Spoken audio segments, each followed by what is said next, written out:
వాళ్ళము 2 నెలల కిందటే ఈరోజు అక్కడ ఉండాలని వేసి చెప్పడం మొదలెట్టారు. ఎందుకంటే వాళ్ళకు ఒక షెడ్యూల్ ఉంది. ఎలా అంటే అక్కడ 10 మంది సంఘ పెద్దలు, 2 సిఆర్, 2 ట్రెజరర్లు, 2 సంఘాలు, ఒకే మందిరం. ఎంత ఆశ్చర్యం చూడండి. ఒక మందిరంలోనే మనకి ఒక ఐక్యత లేని దినాల్లో మనం చూడగలుగుతున్నాం. మనకని కాదు, అనేక స్థలాల్లోకి వెళ్ళిన అనుభవంలో చెప్తున్నా.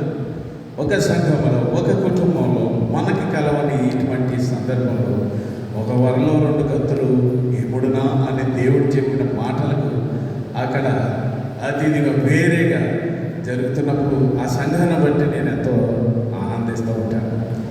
మరలా విచిత్రం ఏంటంటే ఈరోజు సిఆర్ 2 సిఆర్లు ఉంటారు ప్రతి ఆదివారం. ఈరోజు వచ్చిన ఆదాయం వేరే సిఆర్ గారు అటు పట్టుకుపోతారు, ట్రెజరర్ గారు పట్టుకుపోతారు. రేపు వారం ఆయన వచ్చినప్పుడు ఆయన పట్టుకుపోతారు. ఎవరి దాన్ని పట్టుకుపోతున్నారు? ఎవరి కాళ్ళ సపరేట్గా ఉంటున్నారు. మందిరం ఒకటే, చూసారా? మందిరం ఒకటి, బోధ ఒకటే, బోధించే బోధ కూడా ఒకటి. నేను ఆ సంఘాన్ని గురించి, మీ సంఘాన్ని గురించి నేను వెళ్ళి ప్రతి సంఘంలో కూడా చెప్పేస్తున్నానయ్యా. నాకు ఆశ్చర్యం అవుతుంది. మాది కోట్లపాడు.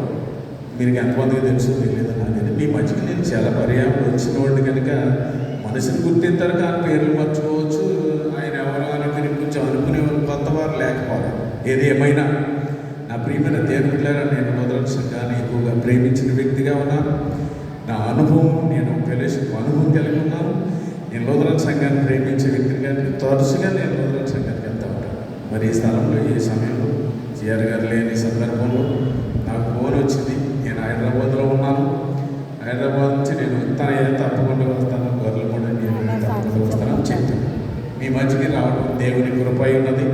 దేవుని కృపలో మీ మధ్యకి వచ్చాను.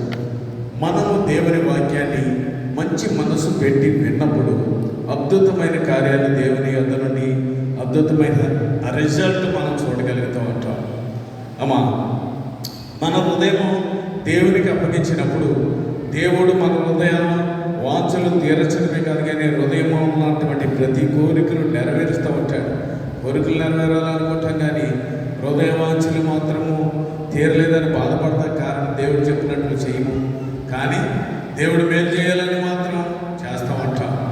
దేవుని యొక్క బిడ్డలమైనటువంటి మనం దేవుని వాక్యానికి మనసు వాలి దేవుని యొక్క కార్యాలు మనం చూడాలంటే ఆయనకి చేసే ప్రతి కార్యమును కూడా ఎలా చేయాలంటే ప్రేమతో, దేవుని మనసుతో మనం చేసినప్పుడు అద్భుతమైన కార్యాలు, రిజల్ట్ మనం చూడగలుగుతూ ఉంటాం.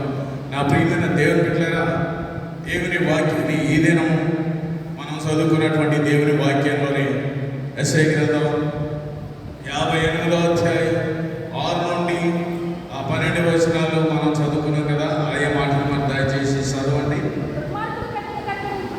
దుర్మార్గులు కట్టిన కట్టడలు విప్పుటయు, గాడి మాని బ్రేకులు తీయటయు, బాధింపబడిన వారిని విడిపించుటయు, ప్రతి కాడిని విరగగొట్టుటయు నేను ఏర్పరచుకున్న ఉపవాసం కదా. ఈ ఆహారం ఆకలి కొనిన వానికి పెట్టుము, నీ రక్త సంబంధికి ముఖము తిప్పుకొనుటయు, దిక్కుమాలిన పేదలను నీ ఇంట చేర్చుకొనుటయు, వస్త్రహీనుడకు నీకు కలిగినప్పుడు ఇదే కదా నాకు ఇష్టమైన ఉపవాసము. అలాగూ చేసిన ఎడల నీ వెలుగు వేకువ శుద్ధవలే ఉదయించును, స్వస్థత నీకు శీఘ్రముగా లభించును, నీ నీతి నీ ముందర నడుచును. యెహోవా మహిమ కావలికి ఆయన చిన్న ప్రార్థనలో వచ్చండి. చిన్న ప్రార్థన చెప్పుకుందాం. ప్రభువా, వాక్యం అనేది బిడ్డల్ని వారు కేవలం నేను వంటివాడిని ఈ పక్షాన్ని మాట్లాడుతుండగా సిరుసాట్లు మరుగుపరచండి. వాక్యంతో మాట్లాడి వెనకల శివులు గ్రహించే ఆత్మ మా ప్రియులందరికీ దయచేసి అల్పుడను, అయోగ్యుడను, ఎన్నిక లేని నన్ను మరుగుపరిచి మాట్లాడి నీ నామానికి మహిమ, ఘనత, ప్రభావములు తెచ్చుకుంటాడు. నాజరేయుడైన యేసు